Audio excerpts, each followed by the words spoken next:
Good morning, good afternoon, everyone, and welcome to our panel titled Digital Legislation and Hybrid Regimes, Reforms, Regulation, and Weaponization.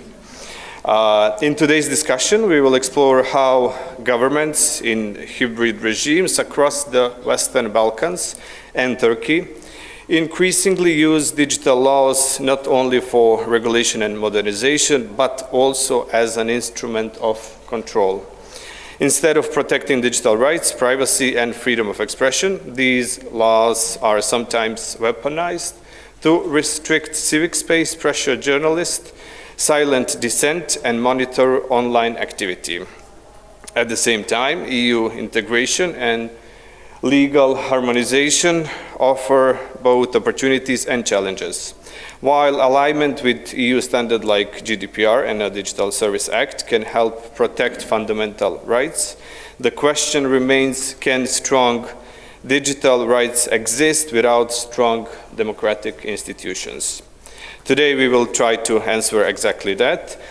But before we start, let me introduce you with our panelists. On my right side, Daniel Prroni, researcher at the Institute for Democracy and Mediation, Albania. His work focuses on digital governance, legal reforms, and democracy in transitional societies. Anna Toskić Cvetanović, Executive Director of Partner Serbia, an expert on media law, data protection, digital rights, and freedom of information.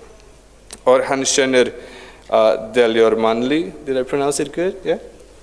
Editor and trainer at InsideTurkey, academic and media expert with extensive experience in media freedom, digital regulation, and journalistic ethics in Turkey. And Labinot Leposhtica, head of legal office at BIRN Kosovo, specialized in media law, strategic litigation, freedom of expression, and legal protection of journalists. So let's start. Daniel, when we were preparing for this topic, you told me a really interesting perspective. We were talking about the EU alignment in Albania, but you pointed out that Albania is currently doing a lot, but the issue is that there is no involvement of non-governmental bodies. So currently the whole process is mostly, as you said, formal, governed by only institutions, but without NGOs, CSOs, academia, non-governmental bodies at all, and you see that as an issue. Can you please explain? Yeah, thank you. As we also covered in the first day, the region, and especially also Albania, has jumped in this digital bandwagon, and that happens also in terms of passing legislation. In a sense, this is mostly driven to the proximity to the EU legal environment, which on the one side is beneficial because it provides you with the legal tools to regulate digital matters, even when it comes to platform regulation or use of AI. On the other hand, these processes must be carefully designed to actually deliver what it intends to, rather than maybe produce some unwanted consequences. So it is a whole process that must be carefully thought of. And yes, Albania has included in its plans measures to align with the main acts of the EU that govern the digital single market, the Digital Services Act, later on the Digital Markets Act, and the AI Act, all in the context of concluding negotiations by 2027, joining by 2030, and who knows what next, because our ambition doesn't stop anywhere. So, but if we see, for example, beyond the government plans in the context of the EU accession, if we see, for example, the governance program of the new government now for the next 4 years, we see that digital tools and AI tools are everywhere in all sectors, in health, in education, in infrastructure, procurement, social, everywhere, in terms of increasing efficiency and providing better public services in principle, but nothing on guaranteeing fundamental freedoms when using these tools. So it seems very one-sided, which is contrary to the EU approach when regulating these matters, that it tries to strike a balance between facilitating any innovation that might come out of these tools while safeguarding these fundamental freedoms.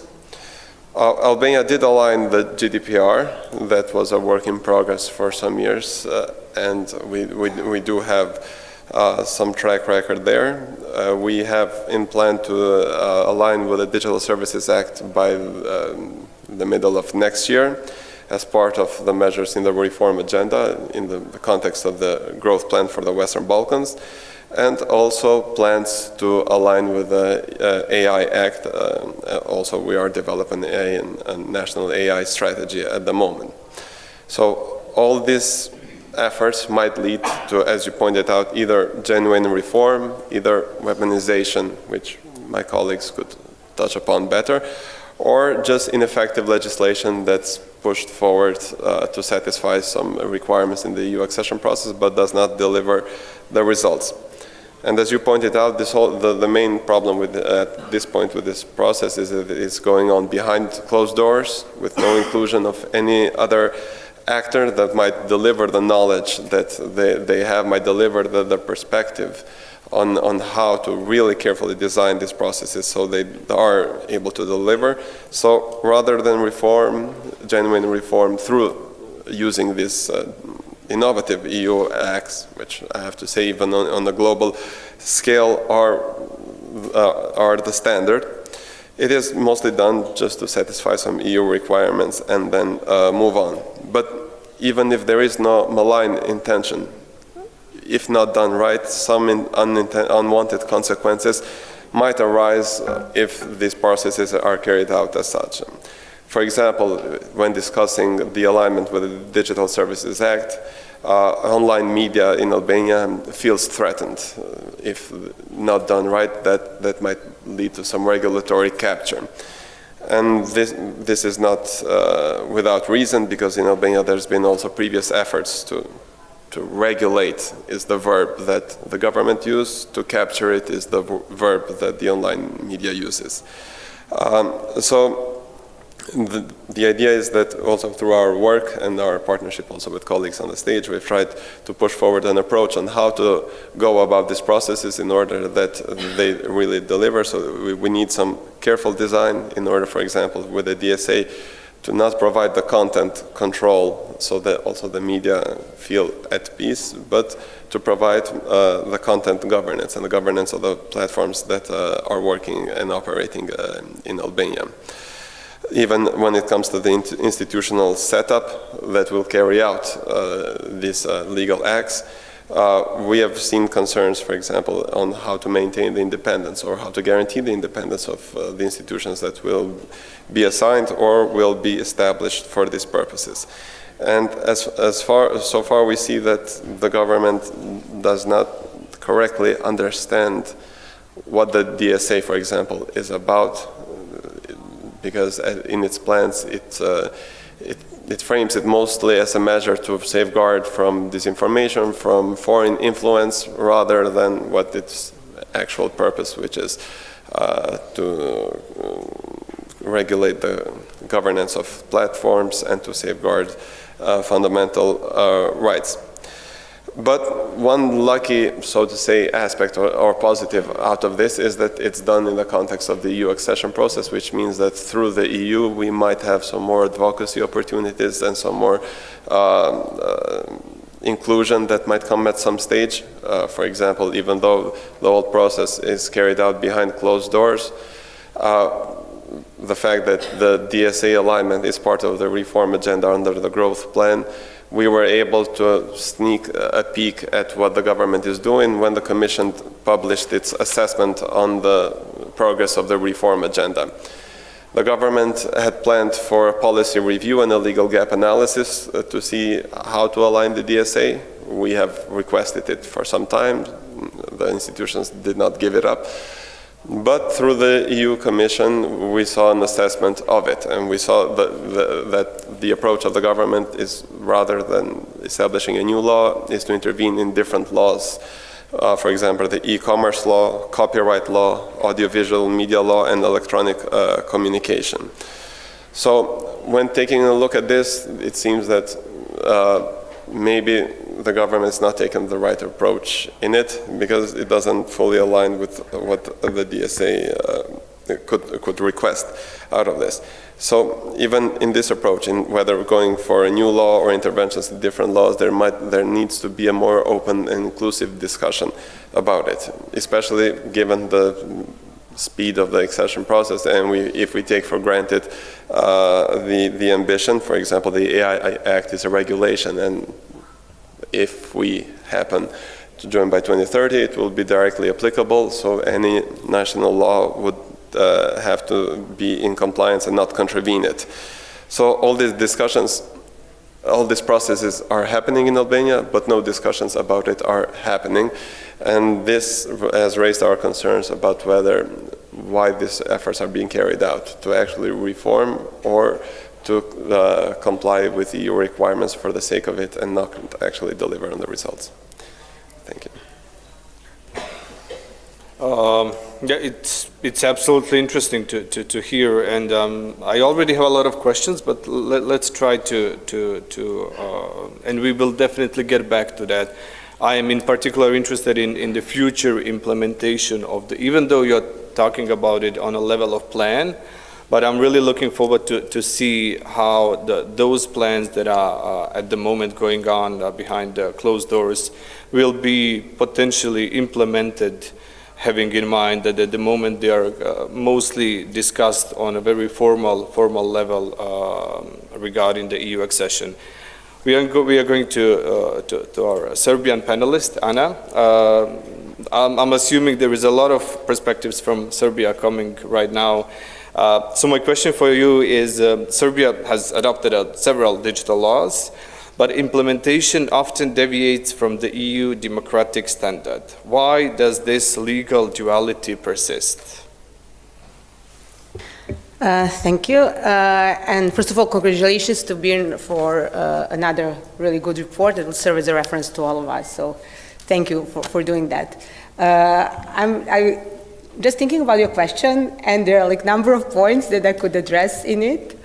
But the first one is related to the title of our panel. And when I was thinking about the countries that we are covering, basically we are talking about not only regulatory, but on a political level, societies that do not have the democratic track record. So the opportunities of violations of digital rights and digital surveillance in general basically came as a kind of an upgrade of already established surveillance tactics, for example.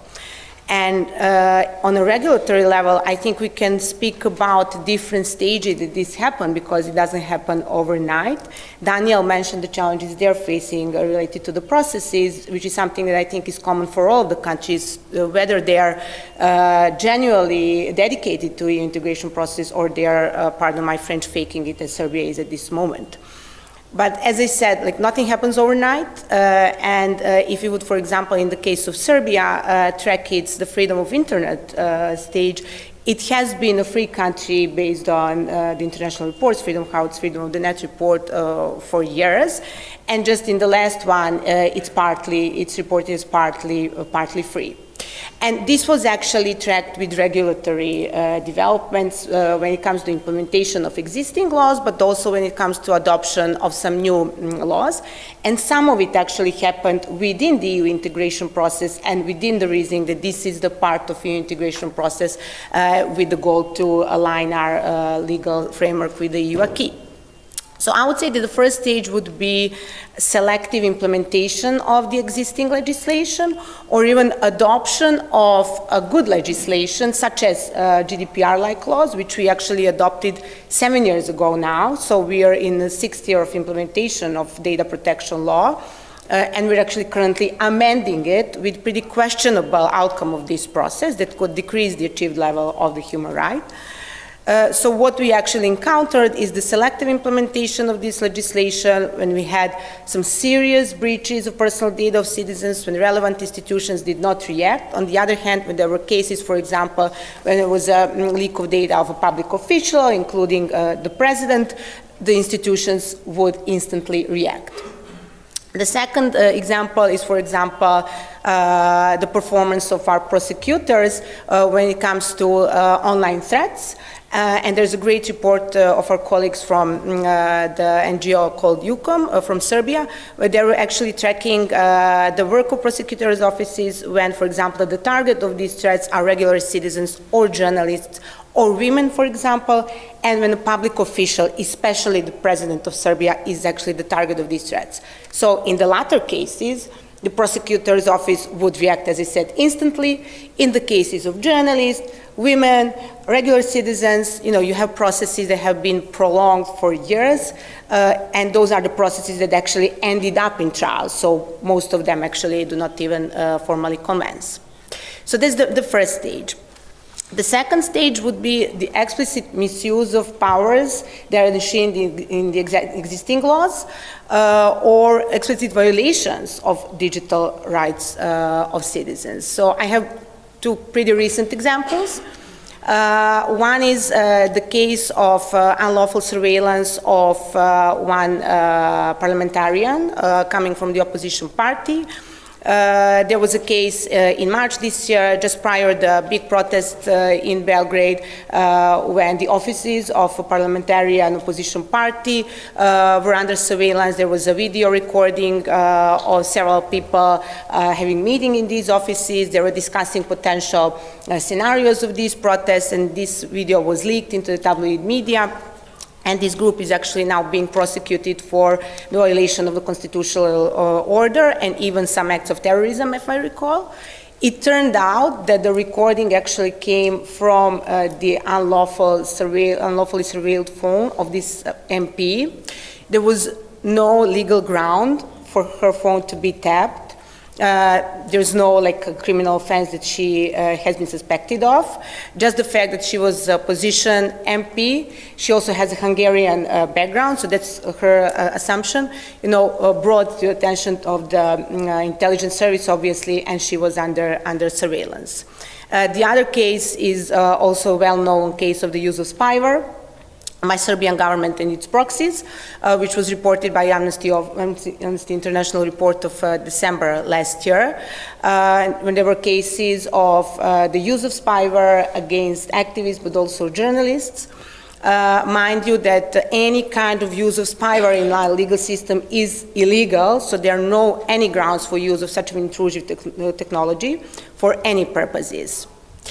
So that would be the second stage, so misuse of power and explicit breach of digital rights. And the third one is I hope the last stage, hopefully there are no further ones, is actually adoption of laws that are explicitly decreasing the achieved level of human rights. We again have several pretty recent cases. We had a process of amendments of the Criminal Code and Criminal Procedure Code that was initiated last year. There were reactions from civil society, international community. The process was paused, but then restarted this September. And the amendments include several criminal offenses that are actually targeting different type of online behavior. Including, for example, a new criminal offense that is distribution or access to materials that are calling for performance of a criminal offense or criminal act. On the other hand, there are new criminal offenses that are strictly related to the ongoing protest. For example, the blockade of streets, for example. So if you would be someone who is calling people to come to this protest and block the streets, then you would be also could be prosecuted. If you would be someone who is accessing the materials, a flyer or whatsoever, the online booklet, calling for these kind of protests, then you could be also prosecuted. So we are talking about the serious expansion of powers. And having all this in mind, it's in the end pretty difficult to fit into the European Union standards. And I think Daniel mentioned, some challenges related to processes, but I think we should also be cautious when it comes to content of some of the EU regulations. And also the discussions that are currently taking place in the EU related, for example, to simplification of digital rights packages called the Digital Omnibus, but also the discussion related to the change of practices and regulations related to data retention. So we are talking about possibilities that the standards that we thought were the golden ones could be decreased. But mind you, that these standards, being the current or the future one, have been drafting for the countries that do have established rule of law standards, that have independent judiciary, independent institutions who can perform oversight, and that also have established transparent processes for adoption of these policies, because what we're witnessing now at the EU level is a serious debate about these issues, which we usually don't have in our society. So this is something that we definitely should track on the other hand as well. That's it for now. Thank you, such a warm-up answer. Yeah, I couldn't stop but thinking about the situation, honestly, in Bosnia and Herzegovina and Republic of Srpska, and I saw a lot of similarities when you were talking about the shrinking the civic space. We adopted the foreign agents law. We adopted the amendment on the defamation of criminalization of defamation. So I can see that there are definitely, and the same goes with the Albania. So I can tell that there will be a lot of exchange the experience that we can link among us. I'm really looking forward to hear about Turkey, and I understand that Turkey is often presented as a case where legislation is systematically weaponized. Could you share any key example from a media sector and something that you are familiar with through your work? Thank you very much.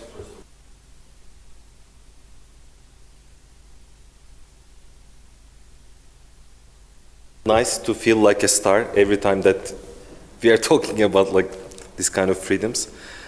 My colleague said that she hopes that it is the last phase that they will experience. Let me tell you about the next phase. So, anyways, so let me say, I mean, the whole legislative details about, like, I'm not a lawyer, everything that you said really important, but let me put this. So law is like a magic that we all do and believe, right? As long as we believe, it works. And it is a human construct. This is something that we tend to forget, especially because of the Americans. Their legalist system, they also used to believe that when something is the law, it is the law, right? So in Turkey, for many years, people asked to lawyers and constitutional professors and such, but what if the government does this or that? Yeah? They said they can't because it's written in the Constitution. Then they did this thing. And the professors were silent. So it is not enough that you have a law, or it does not matter anything that in the Constitution it says something. As long as there is no one to implement it, it really doesn't matter. Okay? Or an authoritarian government does not need a law to do something. So focusing too much on the law and legislation, I would say, is not even a tactical but a strategic mistake. At the end of the day, everything is execution and implementation. If you do not have the power, then it doesn't matter what it says. But there is also the other side, that law is the mechanism that in most cases authoritarian governments use as a tool. So you need to know it. You really need to, like, fight against bad laws, or like try to protect yourself, or try to remind that there is such a law that you need to obey. But at the end of the day, I mean, try everything, know everything, do everything, but do not expect that it will solve everything or many things. So that is my main message. Back to our thing. So in Turkey, Turkey is really an interesting example in many ways, because it's one of the first post-truth populist countries. We have been experiencing those things that the US is now experiencing 20 years ago. Your cases are Serbia actually is really like, I mean, you are going in the right path. So, because like those things that you said are really familiar to me. There seems to be like 3 or 4 phases. In the first phase, the government in Turkey was fighting against the law, because the law was used by not only by the opposition, but also the establishments, the status quo, the republic itself was trying to protect itself from the efforts of a regime change, or whatever you call it. In the second phase, after they have achieved like a significant amount of power, not only in the parliament, but also in the executive branch and also legislation and judiciary, then they started to weaponize the law. That is actually that is the second phase, right? And now we are far beyond that. This is phase 3.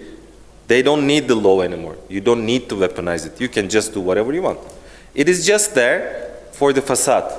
It is just there to tell the world that there is a law and we are doing it because of that law. So they are not weaponizing it anymore. You don't need it. So when foreign reporters ask me about like a new law, legislation that is going to come to the parliament about that, I mean, it's important, but it's not that important anyways. Because, for example, we have opposition politicians who are like in prison for the last 10 years. European Human Rights Court, for example, said that it is illegal, that he should be just released. The Constitutional Court in Turkey as well said 3 times, I believe, there are still some judges out there, like he should be released, but he is not. The president himself said that, I do not agree with the interpretation of the Constitutional Court, he said. Then another high court came and said like, no, we don't agree.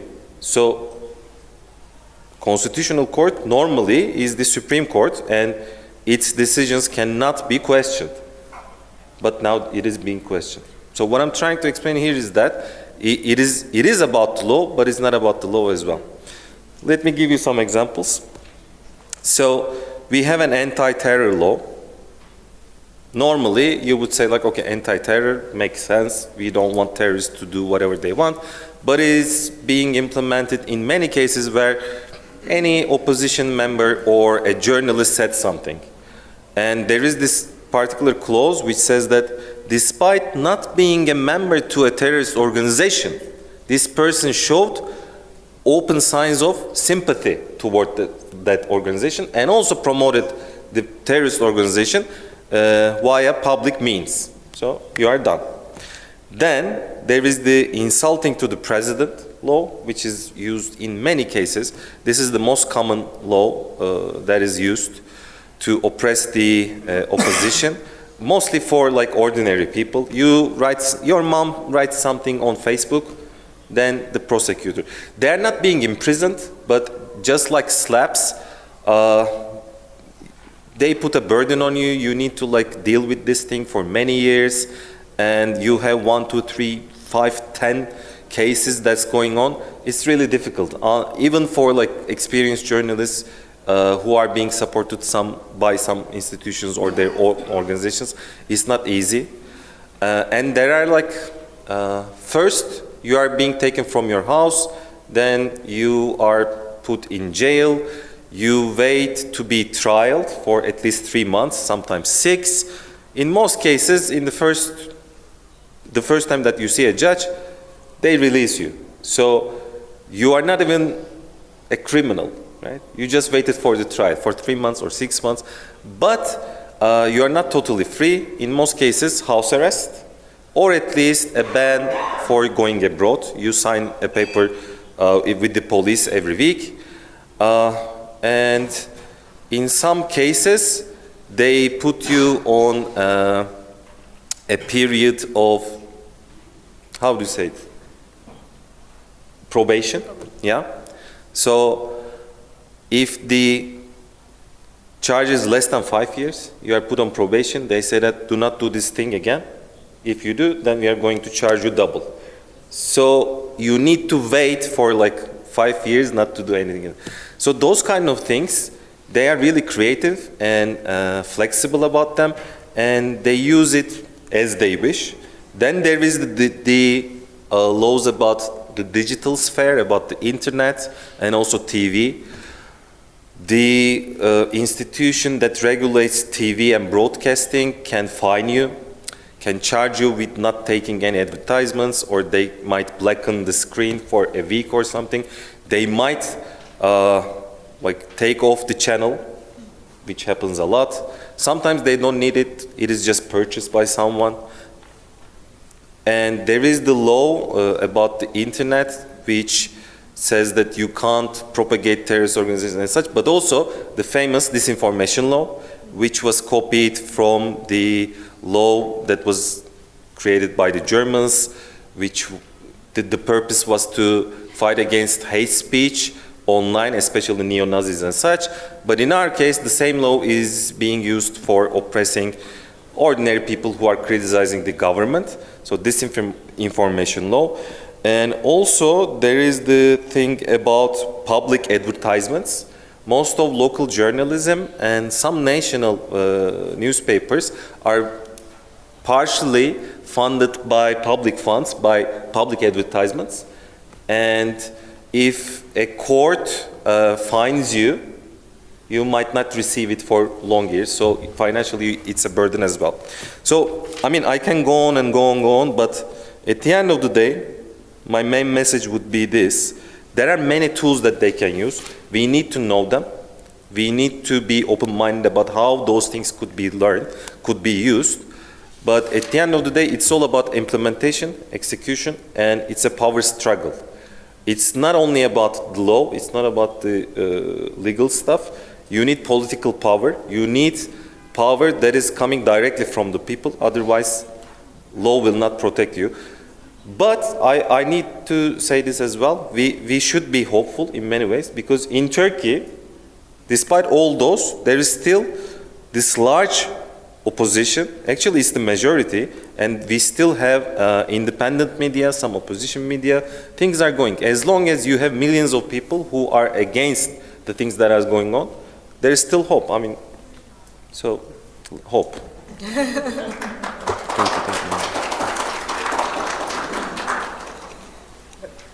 Let's end the panel now. No. With this message. No, Ukraine will come now. Okay, thanks God.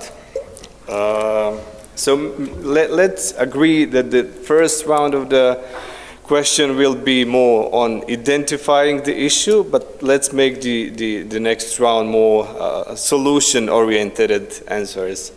Thank you, Turkey.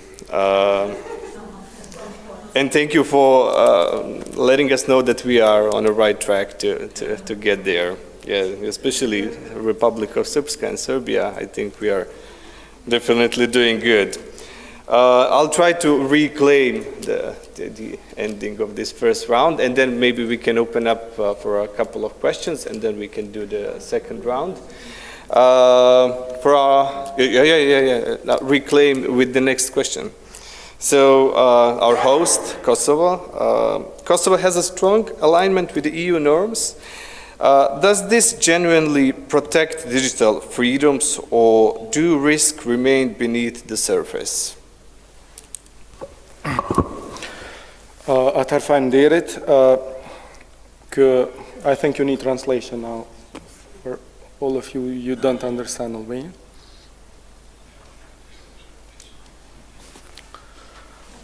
Mundësia me foli fundin panele shpesher të jep një avantazh të mirë me përmbledh atë që parafolësit e thanë edhe me nxjerr pikat kryesore, për në të njëjtën kohë është edhe ky rreziku që të konsumohet shumë prej asaj që ke pas me thonë. Në rastin tim kisha dashur veç me nxjerr disa prej çështjeve të cilat u përmendën, dhe pa dyshim neve si rajon i kemi të përbashkët, kemi një emërues të përbashkët, dhe e përmendëm disa herë, evidentum që kryefjala e këtij diskutimi, këtij paneli konkret është ligji. Dhe kem në disa faza, përderisa në Shqipëri u diskutu që përveç aktorëve qeveritar, organizatat e shoqërisë civile dhe gjithë të tjerët janë të përjashtuar dhe ligjet zhvillohen në një farë procesi sekret, deri te ekstremi i Turqisë ku ligjet janë për të qenë dhe jo për të pasur një efekt real, sepse mbisundohen nga vullneti politik, konsideroj që Kosova në këtë raport, në mes të këtyre dy opsioneve, është në një pozicion relativisht më të mirë. Dhe pse e them këtë? Siç edhe e parafrazoi Mirza, Kosova e ka një parafrim të fort kisha me qujt me legislacionin në BE-s, jo vetëm në të drejta digjitale, po edhe në atë penale, civile, realisht në gjithë legislacionin komplet. Mirë po, a është kjo garancë që këto ligje do të zbatohen dhe në çfarë niveli do të zbatohen? Absolutisht jo. Përkundrazi, kjo është vetëm piknisja. Fati jonë si një republike e re, si një shtet i ri, është që ende nuk jemi në fazën ku një ligj mund të prevalohet, mbisundohet me aq lehtësi soç u tha nga Orhanin e Republikën e Turqisë.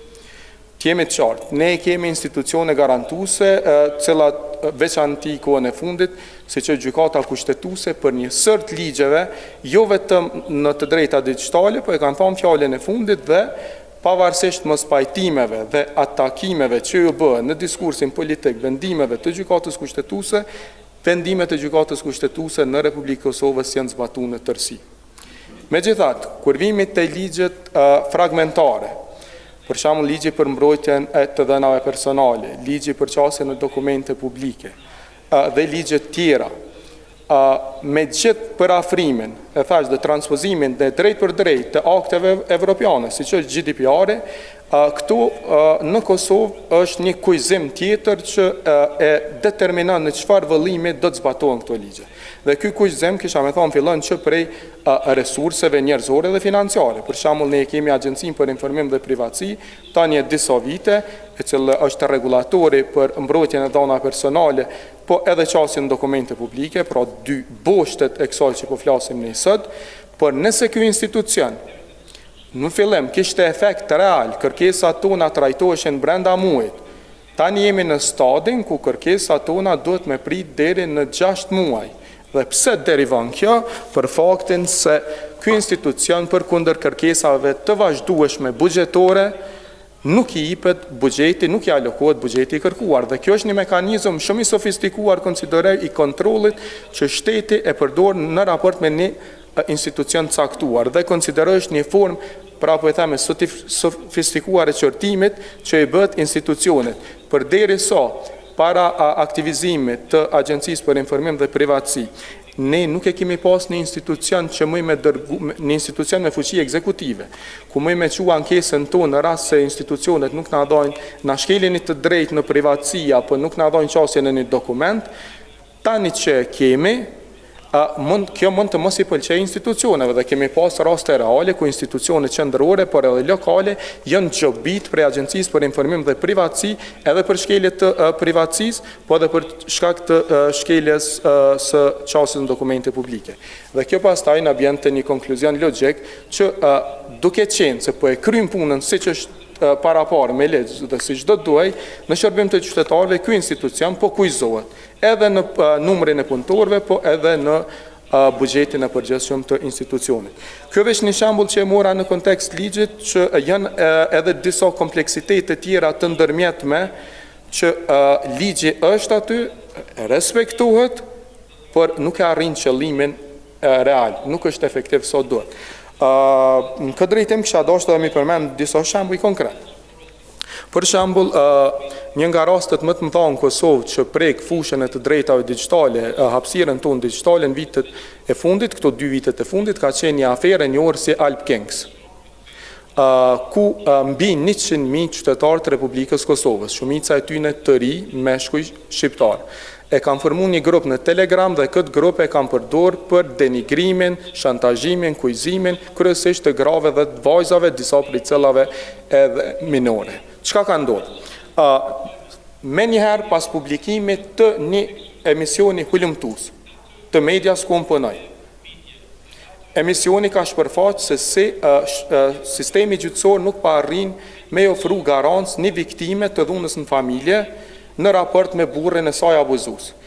Që atë natë, numri i gazetarës tonë është përndar në rrjetin Kallxo dhe gjithë pjesëmarrësit janë cytur, janë nxitur që t'i shkruajnë dhe ta ngacmojnë nga storin tonë. Dhe që në mëngjes është vrej që e ka pranu me qindra, thirrje, mesazhe denigruese, kërcënuese, shantazhuese dhe duke ndjekur protokollet tona të brendshme si organizat, pa dyshim që kemi denoncuar rastin, kemi bën një punë të jetë rëndësishme në koordinim edhe me njësinë kibernetike të Policisë Kosovës, çka ka qenë një punë shumë e mirë e tyne, janë identifiku kryesit, sepse ka pasur disa nivele, ka pasur administrator të grupit dhe ka pasur edhe vetëm pjesëmarrës. Dhe subjekt i atakuar kanë qenë disa gazetare tjera pashtu. Çka ka ndodhur? Rasti hetohet dhe në mes të hetimit gazetarës tonë vjen një njoftim prej prokurorisë shtetit që të dyshuarit për këtë rast, tani në cilësinë të akuzuarve, kanë arrit një marrëveshje për pranim të fajsisë. Dhe deri këtu, mund të mendojmë që qenë ka arrit qëllimi i drejtësisë, sepse marrëveshja për pranim të fajsisë po ashtu është një mjet juridik i cili është i përafruar me legjislacionin penal të BE-s dhe është rekomandim që sa më shumë raste që mundet të zgjedhen me marrëveshje për pranim të fajsisë. Për ku është emeta këtu? Emeta është që gazetarja jonë nuk njoftohet si çdo duaj, nuk njoftohet me sanksionin që ata e kanë pranuar dhe tek në shqyrtim gjyqësor ne e kuptojmë që sanksioni i parapar në marrëveshje është disa qindra euro për 3 të akuzuarit lidhur me rastin e ngacmimit ndaj gazetarit tonë. Teksa dënimi i parapar sipas kodit penal ishte deri në 3 vite burgim efektiv. Pra keni parasysh. Dhe deri këtu prap mund të thotë dikush që qenë ka arritur qëllimi i drejtësisë. Por askjo nuk qëndron, për arsye se në rastet konkrete kur arrihet një marrëveshje për pranim fajsisë, nuk mund të atakohet juridikisht pastaj aktakuza, sepse prokurori sigurisht e mbron marrëveshjen me të akuzuarin dhe gjykata nuk e tejkalon marrëveshjen e arritur në mes të prokurorit dhe të akuzuarve. Pra jemi në një rreth vicioz juridik dhe viktima, do me thonë, edhe njëherë, gjithë ati sulmi ngacmimi, riviktimizohet edhe njëherë për faktin që drejtësia e shqiptuar as për së afërmi nuk është adekuate me peshen rrezikshmërinë shoqërore. Dhe në fund të procesit, prokuroria themelore në Prishtinë del dhe e shpalos këtë rast si një historie suksese. Pra, shikua ligjërisht, ne jemi gjithë brenda ligjit, të gjitha palët jenë brenda ligjit, prokurori e ka mbyll një rast, gjykata e ka gjyku dhe ka shqiptu një gjykim dënues, të akuzuarit e marrin një dënim simbolik me gjob, por a e kemi arrit drejtësinë për një vepër kaq shtram? Absolutisht jo. Dhe kjo është edhe një mekanizëm që deshta me evidentu në këtë rrugën tonë në mes të këtyne fazave ekstreme që i përmendëm, se si drejtësia mund të arrihet për pa efekt real. Dhe në këtë drejtim në Kosovë ka edhe shumë shembuj të tjerë. Ka edhe shembuj ligje për mediat, për Komisionin e Pavarur për Media ka qenë shumë aktual kohën e fundit. Përmes këtij ligji dëshirohet që fushveprimi i ligjit përveç rregullimit të mediave audiovizive, televizioneve dhe radiove, të rregullonte edhe mediat online. Dhe absolutisht secili njeri me sens në Republikën Kosovës është që edhe mediat online duhet të rregullohen. Por mënyra se si rregullohen, dykuptimësia ligjore, diskrecioni i gjerë, mekanizmat e ankesës të pasaktuar, ata e bëjnë ligjen. Dhe në këtë drejtim Republika e Kosovës çalon shumë. Ne kemi të parapar në strukturën tonë ligjore një mjet që quhet vlerësimi kundër korrupsioni i akteve ligjore, corruption proofing. Por ne nuk kemi mekanizëm për me zbatu këtë. Dhe në mungesë të këtij mekanizmi, ligjet tona janë aty, zbatohen, por efekti real i tyre është këgjë impotent, është i pa vlerë reale. Dhe në këtë drejtim konsideroj që ne, si shoqëri civile, në veçanti në Republikë Kosovë, sepse duhet ju dha kredita dhe shoqëri civile në Kosovë, kemi qenë shumë të zëshëm në gjitha fazat e hartimit ligje, që prej embrionit, prej koncept dokumenteve, tentojmë të involvohemi dhe dajmë rekomandime precize, jo vetëm të sugjerojmë për rekomandime për çështje konkrete ligjore, për çka ndodh për dallim nga Shqipëria, neve na përfshin, që në fazën fillestare, mirë po në fund legjislacioni ec ashtu siç është e përcakton vullneti politik dhe pastaj këto ligje përdoren si mjet për të ngushtuar këtë hapësirën dhe të drejtat tona themelore, në këtë rast drejtat digjitale. Kaq për këtë pjesë.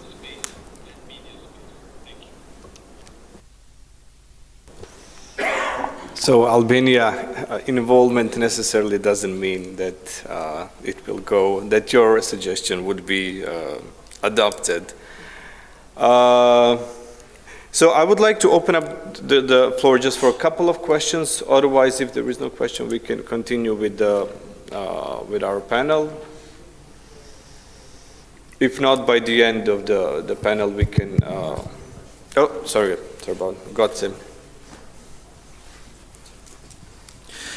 Yeah, thank you. I would like to ask Mrs. Anna and Mr. Orhan, what is being done in their countries by activists, by people that oppose the government, whatever, to counter the people that openly support their governments? Because those are a lot of people, and those are, like we've seen in your countries, in a certain period in my country as well, we somehow got away with it for now. We're going back probably soon.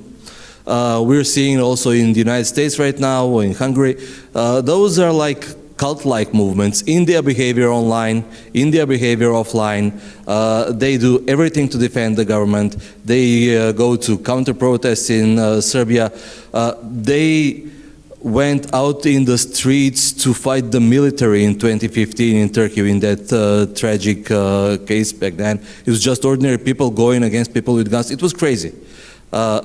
So what is being done? What would you suggest to be? Because these are first of all, there's a lot of people. They're loud. They're ready to fight. They're ready to spend their time instead of spending with family or friends online, arguing endlessly in favor of the governments. What would you suggest should be done to counter this? Because if we leave it alone, it becomes the only voice, as we've seen in many cases. And maybe it's not so easy, or maybe it's not even possible to turn these people around, to change their minds, but I think it's important to not allow them to be the loudest or the only voice in many cases. It's not an easy question, so I guess the answer will not be brief. Well, I was thinking while you were talking, Orhan, about how law is just one piece of the puzzle. It's not the crucial one, and I agree. Even I'm a lawyer. I think that for several last years, the processes that we're initiating, I'll go back to your question, it kind of serves the purpose. Basically that we have been engaging in addressing these malicious legislation proposal just for the sake of documenting what type of regime and government we are having at this moment. Because for years it hasn't been then clear, especially for our international partners, international community, specifically EU and the US, that we're kind of supporting the status quo. With these kind of explicit legislative changes, it became pretty clear that we are facing the authoritarian regime. And for us, engaging in these processes, reporting about them, and actually putting some specific issues into the focus of the general public, which is pretty difficult to be motivated for any kind of these processes, was actually the main purpose of our engagement. And I think for a couple of these processes we have been successful. For example, like 6 years ago, when it sounds like ancient history, and there was this attempt to legalize biometric surveillance. There was a huge initiative against it by civil society, and it kind of motivated wider groups of citizens to stand against it. And this is just one of the like the part of the response to what has been going on. I think we had different layers of responses, whether they came from civil society, especially professional civil society organizations. But I think like the things definitely changed when we came to the point that the response became a grassroots one with the student movement. And of course, what initiated it was this unfortunate, wasn't even a tragedy, but the murder of 16 people with the fall of Canopy. And what it brought actually is the sense, I think, for most of the citizens, and probably including those in the group that is supporting loudly and broadly the government, that this could happen to any one of us. And with that kind of feeling, what students did is they starting engaging into this grassroots organic response towards it. And the narratives that they're bringing are the organic ones. And that's how they're actually freeing the online spaces as well, with the messages that they're sending to these people, like this could happen to any of you.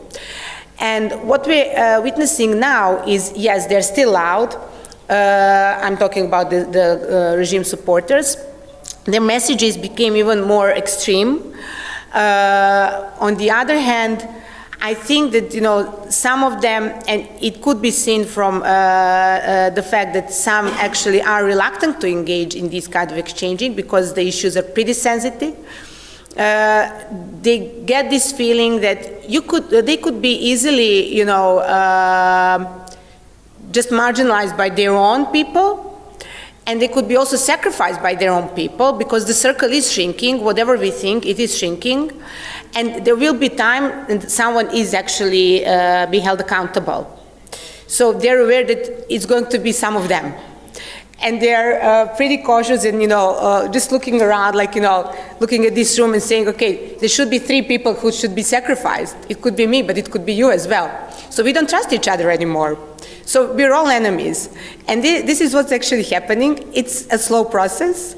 But, you know, it was a slow process for us to completely stop trusting the law and the institutions. And, you know, the legitimacy of the government lies in this trust. And we're at the point that there's no trust at all. It's obvious in every single corner of our society, starting from school boards to the parliament. Like in every corner where there's a process or decision that needs to be made, people are, you know, at the level of tension that, you know, they could become aggressive, you know, instantly.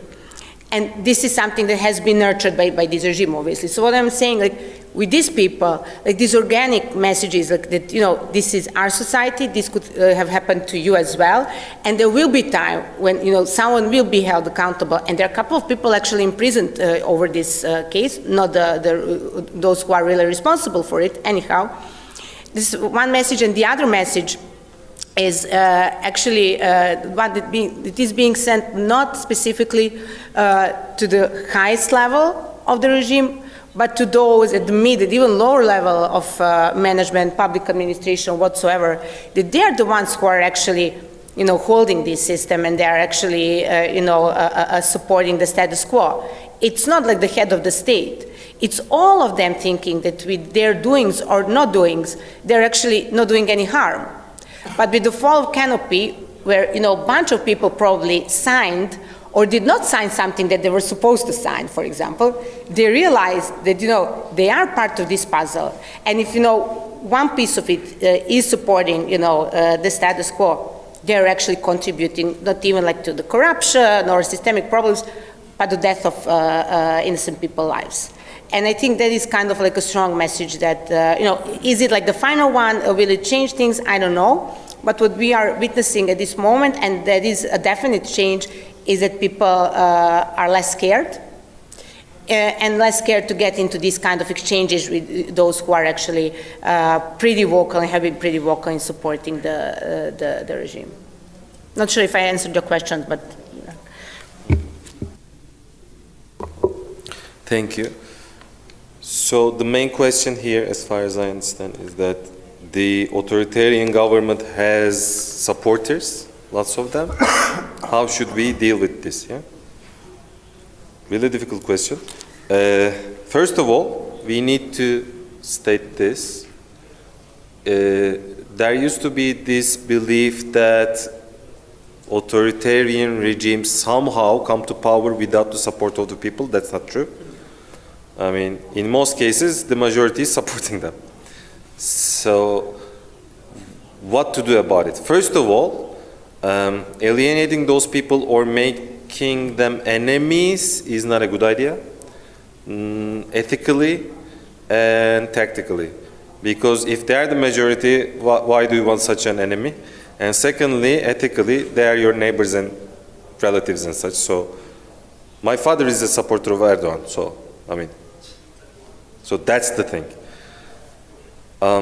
So what am I going to do, right? So that's another issue. That's a common issue in the United States as well. People cannot go to Thanksgiving anymore because there's always the racist uncle and such. But, I mean, what to do? So, let me put it gently. Don't try to be smart. Don't outsmart people, okay? People don't like this. I mean, even if you can prove with like absolute precision, even if you can prove that 100% that they're wrong, they will not change their mind because people don't like this. If I prove that you are wrong, you are 45, my father is like 70, right? Let me, like, I say something and it's like really convincing, then he is convinced that he is wrong. What is he going to do? He's 70 years old. Will he say that, oh, I've been living my life wrong? It will mean that, I mean, it's not just a political position. For him, his support of Erdogan and his love for him is a part of his identity. He can't just reject his identity. I know that it's not the fanciest way to defeat an authoritarian regime, but you need to be gentle in many ways. Gentle towards the supporters. And know that you are not probably going to convince anyone. There is this core, 30% or something in Turkey, you can't convince them. Doesn't matter what he does. With Trump, I'm seeing the same. Like people are saying, oh, after this Trump is doomed, people, no, they will not. Because it's not a political position anymore. It's your identity. You can't just like change your identity in a moment. Doesn't matter what you show them. So you need to be gentle with this. And you need to know that it is really difficult to win that cluster of the society. But also know that there is the other cluster, which is in the middle. They're either like the sons of those peoples, daughters of those people, or not that political, or they're coming from some like other political spectrum. The political war here is to convince those people, because you need a public majority. An authoritarian regime without a majority support is fragile. Unless you are really like, I don't know, you need to be like a totalitarian regime in order to operate without a public support. Like you need to be the absolute police state with like extreme surveillance and such. It's really difficult. Instead, what you would like is that, I mean, you need a core, 1/3 or something, then another 1/3 who are indifferent, and then you can have like an opposition. Actually, this is even better. For the government in Turkey, for example, they can always say to international stakeholders that we are not an authoritarian regime, there is the opposition. See, I didn't even win with a like landslide majority, it was just like 51 to 49. It's not like Putin's 70 to 30, right? So, I mean, they need this majority in many cases. So don't try to convince those people in hard ways. Always tell what is going on in a way that you can, I mean, in a simple manner, but don't use your energy for those people. Try to convince the ones that are in the middle. One of the biggest mistakes is first you try to convince the ones who are not going to be convinced, or you are trying to convince the ones who are already convinced. Try to focus on the ones in the middle, right? And also, we have realized that, I mean, for many years, opposition, mostly leftists, right? Progressive people, we really love to look like we are the smartest in the room. We really love to outsmart people. See, this is what I said and it happened. Okay, and you are still losing. Right? Don't outsmart people. Just play to emotions. Be simple. Like, I hate PDFs. When a political party comes with like, these are the things that the government... No. Just say one thing repeatedly, again and again and again. This is politics. This is not academia. This is not an NGO or something. If you're trying to convince people, play to their own emotions. If that is the game, that is the game. Right? We have been playing the wrong game. We are trying to do academics. We are trying to outsmart people. We are trying to... It's not a court. You are not going to prove anything. Just convince people, like make them like you, right? So that is the thing. For example, the mayor, Ekrem İmamoğlu, he is this kind of a person. He goes to people, talks to them, tries to... I'm not trying to be naive here. I'm trying to show that this is politics and this is how Erdogan won. If you want to win, you need to do those things and more, because now he is more powerful. So that might be my 3 cents in this thing. Yeah. And if I may, just one thing. I think that this self-reflection that you mentioned is like the core part of the process, that we did not have that. And to realize that we did something wrong, to open the space for those who maybe know to do things better, and to realize what were the flaws and how to be able to and to be ready actually to address them. And this is something that is rarely done in politics in our region, but I think that the new type of politics will require us to do so. Yeah. And finally, by the way, we shouldn't forget that this is a war of attention, right? Journalists in Turkey for many years, they said oh, journalism really important, journalism. It's not even important, it's not relevant. For young people, if you know anyone who is 18, they don't care about journalists. They don't know what a journalist is, right? For them, journalists are not journalists, but either YouTubers or people on Twitter, right? So what I'm going to say is that if you want to be relevant, if you want to remain relevant, if it's the TV, newspaper, but if it's YouTube, Twitter, Twitch, if it's going to be effective, I am okay to go even to OnlyFans to do my journalism. Seriously. I mean, if people are there, I will go there. That's the thing. Because there is this thing I will write the truth and document the truth, and write it to your diary, okay? If you don't want people to read it. We are trying to reach the audience, and in order to do this, go wherever they are. They will not come to you. You need to go. Can you just turn up the mic, if that's it? Thank you for your question. This is exactly what I wanted to go. So to continue in the same manner, yeah, go ahead. I have a question for Orhan, but also other panelists are welcome to answer for the context of their own countries. You mentioned the disinformation law that was being used to suppress opposition, and I'm curious what your opinion on is how to form a legal framework to both prevent foreign influence in the democratic space, but also protect that legitimate domestic opposition. Really good question. I'm not a lawyer, by the way. I don't know much about those things, but from a political and communication perspective, this is like a blade with two sides. I mean, again, the Americans. Until 2016, it was always about there are bad actors out there, not inside, right? Russia, China, they're trying to do their thing with post-truth or propaganda or disinformation and such. And of course, you are going to have laws to prevent this, right? But the same law can also be used now against you, right? So it's not you shouldn't think that you are above all the normative values and such.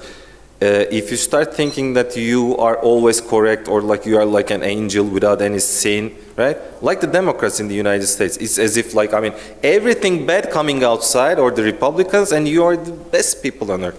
No, and you shouldn't create exceptions. This is what the Biden administration did the worst, right? They said, but Trump did it, we can also do it. Now it became the norm. Law no more, right? So norms are more important than the law, if you ask me, in many ways. Because it doesn't matter what you write, at the end of the day, people can find exceptions. Lawyers are really good with it. They find loopholes, something, backdoors. So norms are more important. People should be ashamed of what they do, right? In Turkey, this is something that we lose. No one is ashamed of anything. You can do whatever you want. Not only the government, but also the opposition, because the opposition is saying that, we have this authoritarian regime, of course we are going to play dirty, right? So then it escalates and it's a vicious cycle. It's really bad. So norms are the things that we should be protecting. We should have respect with each other, and we shouldn't, I'm not telling you to play naive, but we should be realistic, but also take care of really be careful with norms, especially if you are in the earliest stages. After that, they will use it. They will say that, but you have also done this, right? If you do gerrymandering once, they will say that we can also do it. Now, gerrymandering it is, right? So that's the thing. And about the foreign agent law, I really don't know. I mean, for example, that thing with earlier Twitter before Elon Musk, by the way, Twitter is hell, isn't it? I mean, in Turkey, it has such a weird algorithm that it only shows you the weirdest trolls of the government. So I don't know how it's in your country, but so platforms are not allies. Sometimes they are like enemies, but I don't know how to solve this problem. Foreign agent law, with the earlier Twitter, they were doing this against Russians, right? Russian state something, Chinese state. When it comes to BBC, it wasn't said, right? So that was wrong, if you ask me. Okay, for me, BBC and Pravda are not the same thing, but if you want to like keep a norm or something, I mean, if you are writing this, you should write something as well here. Now, the same laws are being used in Turkey. We don't have the foreign agent law yet, but it will probably come, and it will disturb the NGO ecosystem, I was going to say, but it is already destroyed, so I don't know. I mean, I'm not sure if I could answer it, but... I believe you did. I believe you did. So to continue kind of in the same manner, I would really like to hear the Albania and Kosovo. And let's try to be problem solution oriented in your responses. So both of you actually, and the question we got from Gotze was, what can we do from all of our, either we work at the academia, the CSOs, we also heard from Orhan, if we are politicians, how to build up the narrative and tone and everything, which is really important. But I would also like to understand, like from your own perspective, in the first round of the question, we identified a lot of challenges, a lot of issues. We gave some examples. Most of them are the bad ones, and the examples of the shrinking space, monitoring, prosecution. But what can we do within all of this? And what would I really be grateful for if you could eventually think about the cross-border cooperation. If there is like the opportunities like this, the conference like this, is there anything that this component of cross-border cooperation can help within the process of improvement of digital rights in particular countries? Yeah, thank you. Well, first of all, it kind of feels weird to feel lucky to be maybe the least authoritarian country, because and I will maybe try to bring it back a bit to the law, just to do justice maybe to this panel. Maybe an implementation panel afterwards could challenge us in this, because as also my colleagues mentioned, when law fails, it's not maybe the problem of the law itself, is because the law is the victim of the power struggle that's going on. So it's not a testament to its powerlessness, but the law is as strong as its design and its citizens' will to make use of it. And maybe also to bring the digital terms back in the vocabulary of this discussion. When discussing in the context also of the EU integration of our countries, when we talk about aligning with these acts, which in itself, at least legally speaking, they do provide the highest level of protection. When trying to apply them in a context where maybe we got as far as talking about state failure in democratic terms, that maybe is a mismatch of applying a highest protection standards in this context. And even yesterday, during the panels, there was a couple of comments from a colleague in the audience, which rightly pointed that we have to be careful with what we legislate and maybe not rush into trying to adopt and align with all acts that come from the EU, but try to be mindful of the national contexts and how they would look like in those, and maybe be a bit more prudent in what areas we choose to legislate and harmonize with. So that being said, the solution.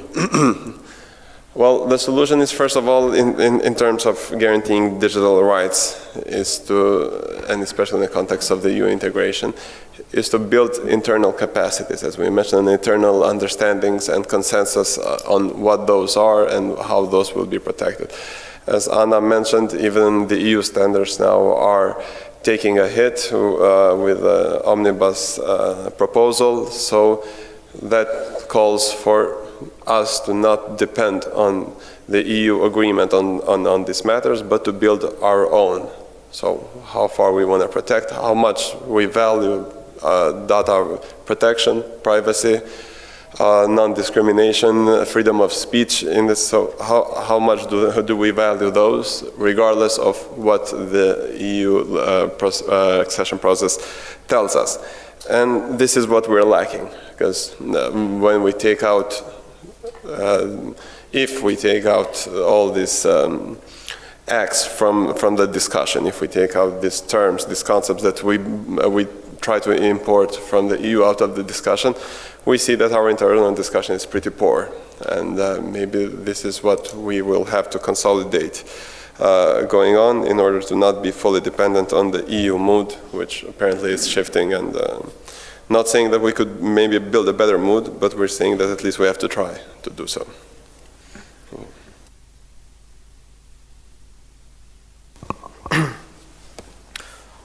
Prap diskutimin jam imponuar ta orientoj në kontekst Kosovës, sepse problematika këtu është pak më e zgjedhshme. Ende kemi fije shprese për rezultate konkrete. Dhe kur jemi të zgjidhja probleme të atyne probleme që identifikum në pjesën hyrëse, konsideroj që në Kosovë kemi mekanizma ligjor dhe nënligjor që për te për afrimit me legislacionin e BE-s kam pas rezultate këgja interesante. Për shembull, krejt së fundmi në Republikën e Kosovës se rezultat të ndryshimit të ligjit për konflikte administrative, ju është dënë mundësia organizatave të shoqërisë civile, po edhe qytetarëve tjerë cilët mujnë me dëshmu legitimitetin aktiv që drejt për drejt një akt nënligjor me kontestu në gjykatën supreme dhe në procedurë të shkurtuar me po është ky akt në përputhje me ligjet aktuale. Pse është kjo e rëndësishme? Është shumë e rëndësishme për arsye se shumë shpesh ne kemi ligje këgja solide që garantojnë në esencë të drejta, por me anë të akteve nënligjore ngushtohet shumë hapësira këtyre ligjeve apo të drejtave që na ofron ligje. Pra, legjislacioni sekondar shpesh herë dit jetë shumë dinak, sepse vetë institucionet regulatore e kanë diskrecionin me nxjerr këto akte dhe nuk ju kanë nënshtru deri në këndryshimin ligjor që potencova, nuk kanë pas një mbikëqyrje ligjore dhe si rezultat kanë arrit me manovru, me deviju në drejtim të kufizimit të drejtave në shumë raste aktet që ligji primar ka garantu të drejta shumë të rëndësishme për që pastaj rrugës janë cungu. Pse është e rëndësishme kjo dhe cilat janë para kushtet e kësaj? Kjo kërkon, si që tha, një shoqëri civile të jetë aktive, e cila ka kapacitetet vazhdueshme. Për shembull, ne si organizatë si BIRN Kosova kemi pas 2 raste strategjike gjyqësore që për më shumë se 6 vite se cila kemi qenë palë gjyqësore me zyren e kryeministrit të vendit në raport me shpenzimet të tyre dhe po ashtu me zyren e kryeministrit për vendimet disiplinore. Pra e kam dëvështirë në kontekst të sotëm edhe të Kosovës të rajonit me gjithë organizata tjera që i kanë këto resurse humane po edhe financiare, sepse një betej ligjore gjatë kërkon gjithsesi të dyja këto, për çka shumë e rëndësishme, prapë po them nga konteksti puro kosovar, është fakti që ne ende nuk e kemi humbur dhe gëzojmë besim se do të vendoset drejt në institucionet tona. Dhe kjo është parakushtit që në disa nga parafolësit që përmendën që është humbur. Dhe në momentin që drejtësisë i humbet besimi, i humbet atributi kryesor, edhe rrjedhimisht është pak problematike me dalë për te, sepse i humbet vlera kryesore. Ne, për fat mirë, ende e gëzojmë këtë për kundër ashpërsis, polarizimit të skajshëm shoqëror që e kemi, ku e përfshim gjithsesi edhe sistemin e drejtësis, me gjithat kemi besim. Çka bëjmë pastaj është që të jemi vigilent që prej hapave të parë të ndërtimit të legjislacionit. Dhe një përfshirje e tillë në fazat e hershme na jep mundësinë të paktën që t'i ekspozojmë synimet dashakeqe nëse ka të tilla te një akt legjislativ aktual. Në këtë drejtim në Republikën Kosovës prapë po e përsëris se kemi pas, sikurse disa vite më parë në Shqipëri pak kundër shpifjes, këtu kemi pas një tentativë për kriminalizim të shpifjes ose rikthim të saj, sepse Kosova nga viti 2013 shpifjen e ka të dekriminalizuar dhe po pjesëtar të partisë që është në pushtet tani që dikur reagonin në mënyrë alarmuese kundër tentativave për disiplinim, sepse kështu quhej një eksponent politik pa thujë që ne do ta nxjerrim një ligj që do t'i disiplinoj mediat. Tani po i njëjti kërkon që shpifja dhe fyrja të kriminalizohen dhe si të dekonstruktohet kjo. Çka kemi bë? Ne kemi dashur me ditë cilat janë argumentet, sepse secili ligj që është prapë jam të fol me instrumenta ligjor, por konsideroj që është e rëndësishme sepse mund të jenë teknik. Secili ligj që zbatohet e ka një vlerësim post zbatimit të tij. Pra, në Republikën Kosovës ka pas ligje të cilat janë ndryshuar 3 herë dhe pa ju bë vlerësimi ex post. Pra, nuk e kemi ditë në esencë pse jemi të ndryshuar ligjin, çka ka funksionu dhe çka nuk ka funksionu. Në këtë drejtim detyra jona si shoqëri civile, si aktivist, është me ekspozu këtë, sepse kjo në parim pastaj është një indicie shumë e fortë që ligji që po tentohet me ndryshu pa një vlerësim paraprak, po don me na çunë në një drejtim caktuar i cili besoj pajtohem me gjithë një unanime që zakonisht shkon në dëm të qytetarëve dhe shkon në drejtim të ngushtimit të drejtave tona.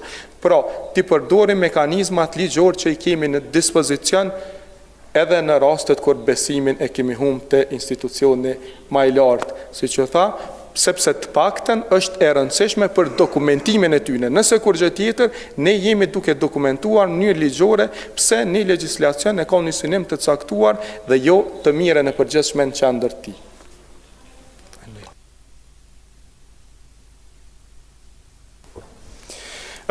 Thank you. We have like 10 minutes more. I would like to open up for eventual questions. I saw a couple of hands before. If not, we can, yeah.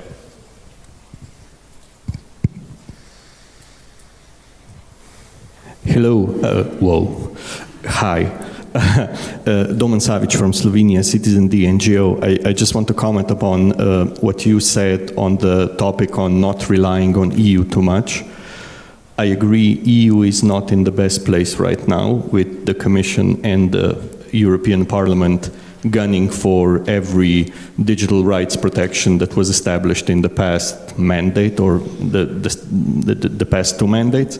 Hold on. But I wouldn't encourage too much on relying on yourself, because that tends to mess up things even more with every single state writing its own legislation without any harmonization across the board. So I would still not urge you, but keep EU in the back of your minds when you're doing this, and try to be as not coherent, but homogeneous as possible, because internet, global space, yada, yada, yada, it won't work if we all start pulling back and building walls on the digital and physical borders. Thank you. Thank you. I'm quite sure that I didn't say that. It was one of the, yeah, Daniel. But yeah, I saw one more hand, and after that, if you would like to comment on it. Yeah, just building on the same topic and what Daniel mentioned earlier.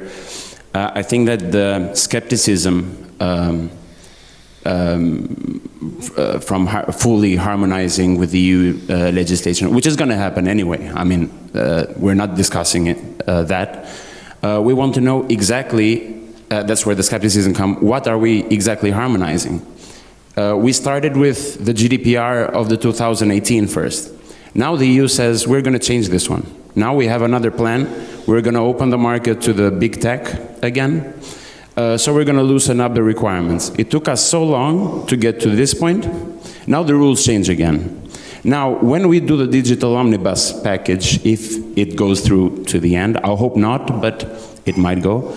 I have predicted on my dissertation topic that this would happen at some point, because the rationale of digital regulation in the EU is based actually on the digital single market rather than data protection itself. Data protection comes from the establishment of the digital single market, which was declared or unveiled by the Commission in 2015 already, where the GDPR wasn't even approved yet.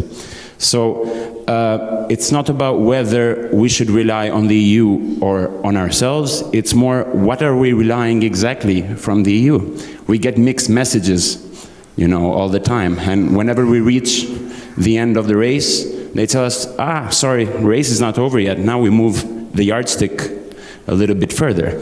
Also, the other legal tools that are available from the EU, for example, the DSA. There are so many others, by the way, that are not really mentioned, like the Data Act, for example. There is a regulation on non-personal data, free flow of non-personal data. There is the Digital Governance Act also. There is not even a discussion about these things. So this is, I think, what the point that Daniel wanted to make was that, of course, we need support. We need technical support, we need expertise, but there needs to be a clear message also from the EU side as to what are we doing here, basically. Like, what's, yeah. That's it. Thank you. I believe I saw a hand there.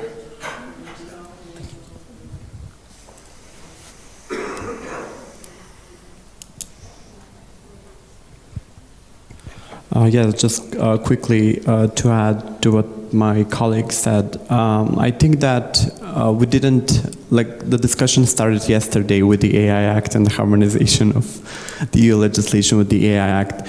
It's not a matter or a question or whether or not we're going to harmonize it or not. We're going to harmonize it eventually. And whether or not at the point that we're going to harmonize it, they're going to change it. I think we shouldn't be afraid of criticizing the legislation that we were harmonizing with. That's one of the points that I was trying to make and that we are trying to make.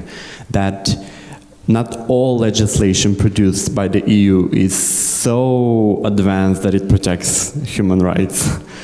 And on another note that we were discussing the laws, I think that what we're trying to point out that the laws can be very reflective of the authoritarian regimes, but the response by the people is also very important. Like, I'll take Serbia, for example.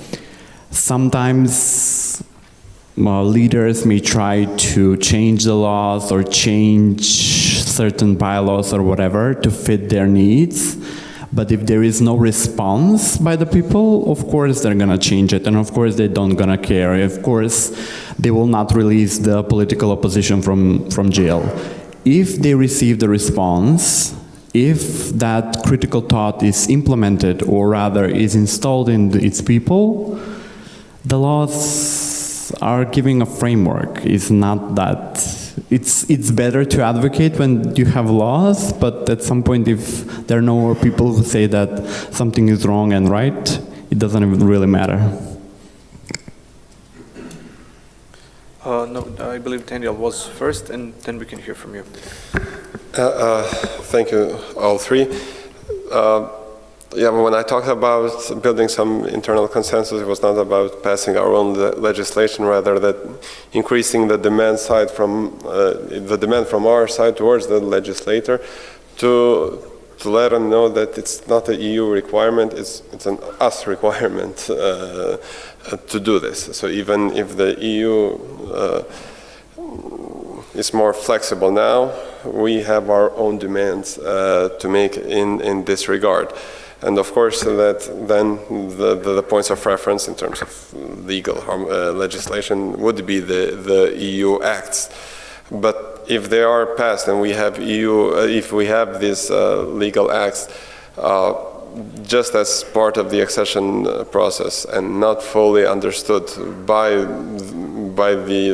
the users of platforms, by data owners, by us as citizens, then those laws will not be effective, because as we were discussing, some laws require the input from the citizens themselves in order for them to be operational. It is not enough to pass the law and ask the government or the institution responsible for that law to do all the work after the legislation is passed. For example, the GDPR. If people do not make use of the rights that are in the GDPR means absolutely nothing. Even if you have the best institution, the best rule of law, track record in your country. So this is why the internal discussion is crucial in these matters, and because it's not just about the government passing the law, it's not just about the EU providing the law, but it's about understanding the law in order for citizens and the users to make use of it and make then the law produce its results. I just want to make a couple of points. You're completely right.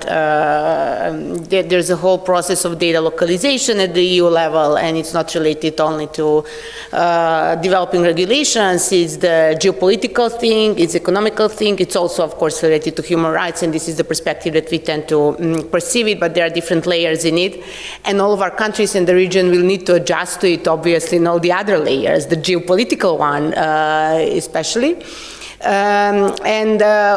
It's not like just, I mean, the whole EU integration process starts with fundamentals first.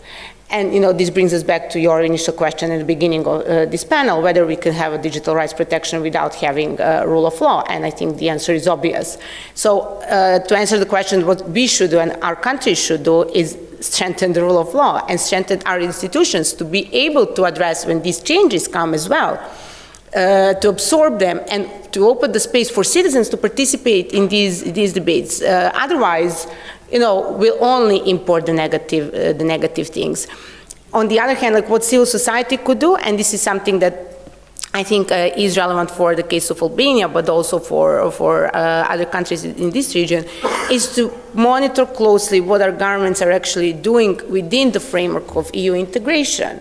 Because most of the processes that I mentioned that took part or are taking part in Serbia are now framed, they are part of the reform agenda, which they are not.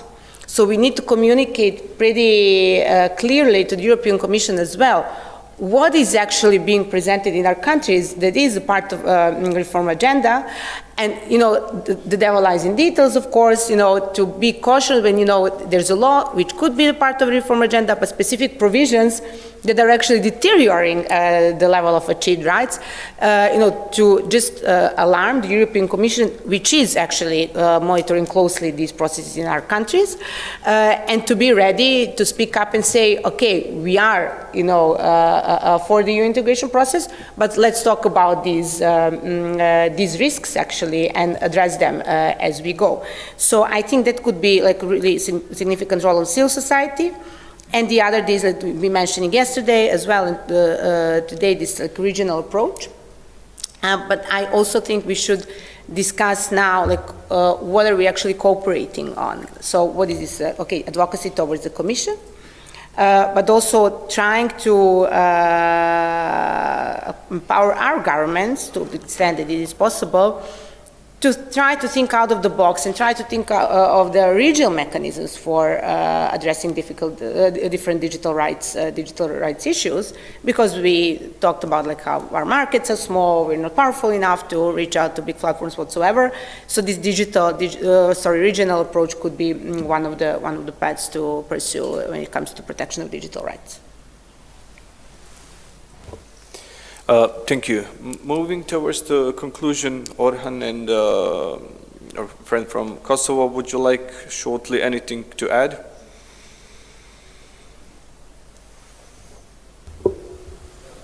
I mean, just because I said that, I mean, legal stuff is not that important, it does not necessarily mean that it's not important. It's about phases, okay? In Turkey, it doesn't matter anymore because the judiciary, the higher courts, are under the control of the regime. That's the thing. If you are in the earlier phases of this authoritarianization process, I mean, your top priority should be protecting the institutions of your republics. In Turkey, it has started with the, I mean, it was a political movement, but they one by one first like controlled the judiciary, then the police, then the military, and the economy also, of course. So those three, judiciary, police, and the military, they should belong to the public. They should obey the rule of law, and these are the things that should be prioritized, I would say. Soft power, political, these are all fine and good, but I mean, at the very basis level, these are the hard powers of the political system, so they must be protected by all means. But of course, if you are, I mean, beyond that, the only thing that you have is the public and the public will, and you should be trying to convince them. So, I mean, these are two separate things. This is just I wanted to mention. And also, as I said before, there are many reasons to be hopeful for. Human beings are not that passive. Even in the case of Turkey, the resilience of the opposition is the strongest now in the last 30 years, because now people see that there is no one else who is going to come and save us. It's not the EU or the Americans or the West or, I don't know, someone outside. It will come from within. The public will somehow solve the situation. We need some time, but still resilience is strong. We should trust people. So thank you.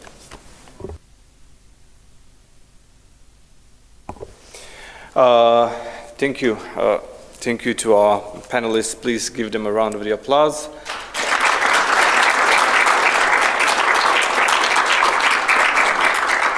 So the digital future of our societies will most likely not be shaped only by technology, but by the laws we write together, the institution we build together, and how we protect the people using them.